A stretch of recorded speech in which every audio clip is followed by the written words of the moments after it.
What's up, Blasianeers and Blasianettes? So I finally saw the movie. I just got back home from seeing it.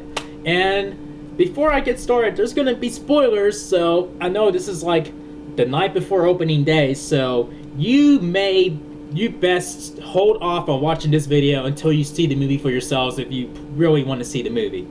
Or you can just stay and I can fuck it up for you. But either way, that is your warning. Now, I gotta say, not even 5 minutes in the movie, I'm already like, what the fuck? Because we're getting, in the opening scene, we are seeing the origin story of the Red Queen. And it's totally different than what I thought we established in Resident Evil Apocalypse, because I thought Dr. Ashford's daughter was the inspiration of the Red Queen. I thought Angie Ashford was the inspiration of the Red Queen, not Alicia Marcus. I thought it was the same characters, and being recasted. I'm like, wait, that doesn't look like Dr. Ashford. What the hell? I'm like, what? Because I don't know. I that really confused the fuck out of me. I had a brain freeze with that, and that's not even the kicker. The kicker to that story comes much later in the movie. Now, and then when we see Alice, you're thinking, where the fuck is Barry? Where's Leon? Where's everybody else that we last saw with Alice at the end of Resident Evil Retribution? So basically, when Wesker gave her back her powers and said that we need to fight, there's a much greater threat, we have to fight together or whatnot. So basically, he betrayed her after that. So what? Did he kill off everybody else? So everybody that was with Alice and Wesker up on that roof? So you mean to tell me they all died? They all died? Lazy motherfucking writing. I know it sounds like I hate the movie, but I'm just nitpicking right now. But the action was very top notch. I will say that carried the movie pretty damn good. The action was. I think the action has gotten a bit better. In this movie than it has in, I guess, previous movies. And the action was great in the other movies, but I thought this was probably right now, like, by far probably my favorite action sequences in in the franchise. But yeah, so Dr. Isaacs is back. Turns out that the one that Alice killed in Resident Evil Extinction was a clone, so he cloned himself. Surprise. And then one thing, another thing that threw us off, okay, so there's another clone of him out there that we saw, like, in the first half of the movie. Then the real Dr. Isaacs is, like, in the hive, with Albert Wesker. Okay.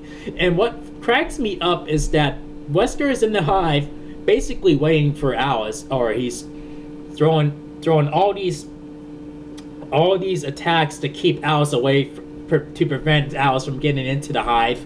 I'm like, why not just shut the doors? Not, don't wait for her to,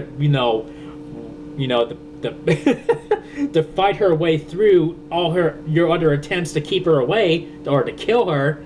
Why wait until then? Assuming that all was gonna work. Because it's Alice, genius. It's Alice. You gotta do better than that to keep her away. If you're, either kill her or keep her away from where you're at. But it is what it is. And then she waited until, or Wesker waited until she and everybody else got right at the front door, right at their doorstep, and walked through the door. He said, okay, now shut the door on them. Just to wait until they got there. They said, okay, close the doors. What the hell? Why didn't you do that sooner, man?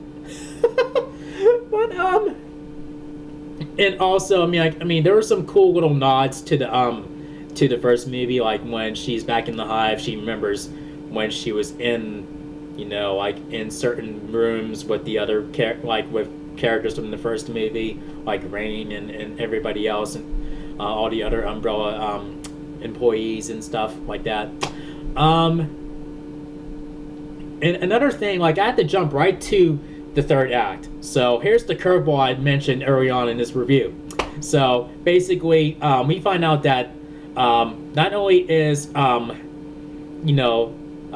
Alicia Marcus, like the Red Queen is their inspiration of Alicia Marcus, but also Alice is actually a clone of Alicia Marcus.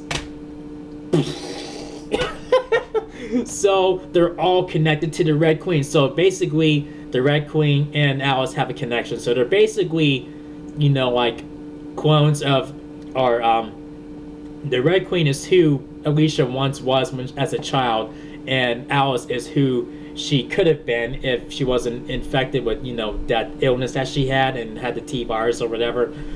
Oh, man. I mean, that was a good plot twist. I would say that was a really good plot twist, but I thought we established the Red Queen's origins in the second movie. I thought Angie Ashford was the inspiration of the Red Queen because she had the accent and everything and like that, but okay, I guess it's Alicia Marcus, and that was done pretty well. But that would have been better if they didn't have the whole origin, or what I thought was the origin story in Resident Evil Apocalypse. And another thing that also threw me off is, like after all the shit that we saw Albert Wesker survived, what it took to take that motherfucker down is for Alicia Marcus to say, "You're fired."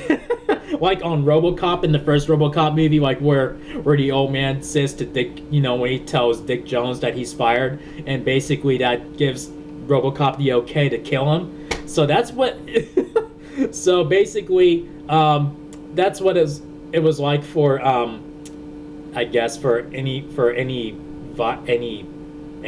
that was infected by the T virus or whatever, and then you see the machine that says, "Oh no, he's not employed," and then he gets easily killed like it's nothing. He gets blown up in the hive.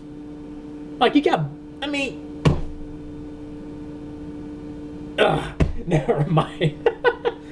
And but I mean, like, at least we got Claire Redfield back. That's like one. I think that's like only one person that we got back, other than Albert Wesker and Dr. Isaacs. And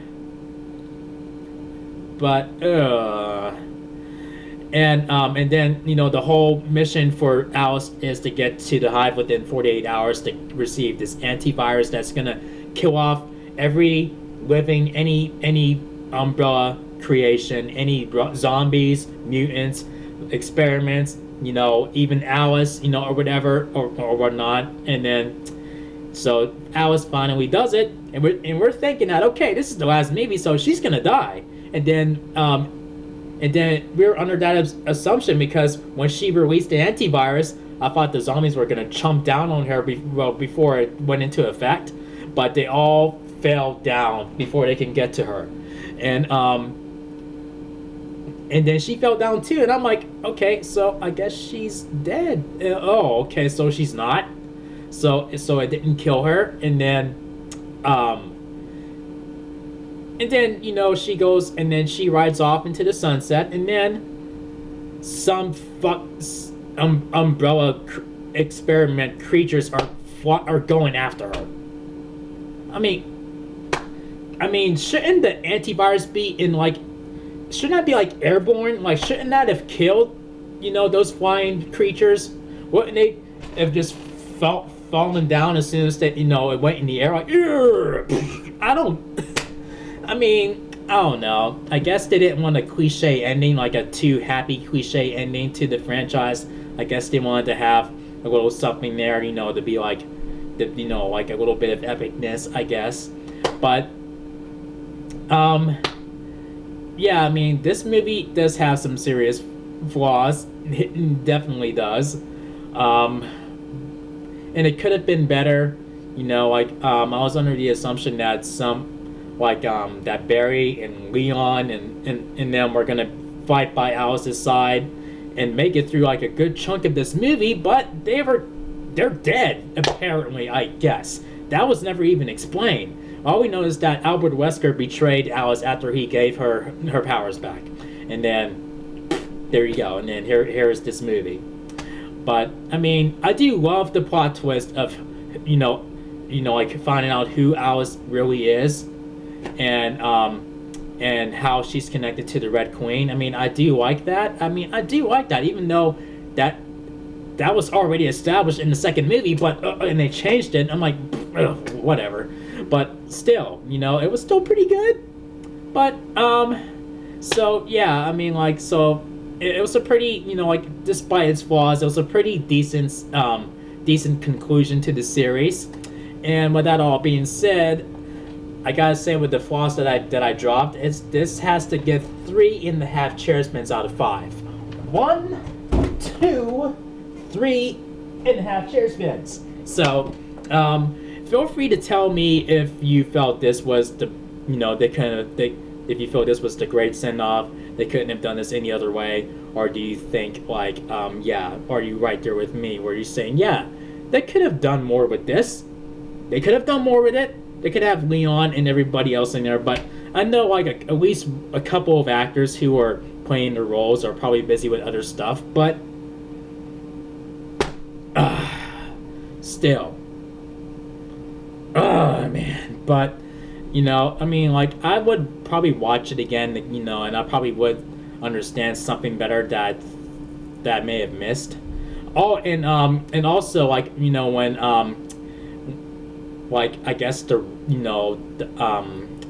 people who Claire was with, like, were her love interest in the movie turns out to be a traitor, and he works for Dr. Isaacs and Wesker, and she has that same, and they have that same little dynamic that Alice had with with one of the characters in the first movie. I can't remember his name, but yeah, I mean, you get where I'm going with this, like, where you see that their marriage was a fake or whatever, and then he turns against them and whatnot, and then that doesn't go so well for him, and then she gets to kill him. Well, same thing with Claire. She gets to kill the traitor. So that's a nice little dynamic there. Hold on, let me see what this guy's name. What was this guy's fucking name in the movie? Shit, I'm on IMDb right now. Oh yeah, Matt. Yeah, when like when Matt tried to betray Alice, but yeah. So there you go. That's it. Like, I can't believe it's finally over. The only next thing they can do is reboot the franchise and probably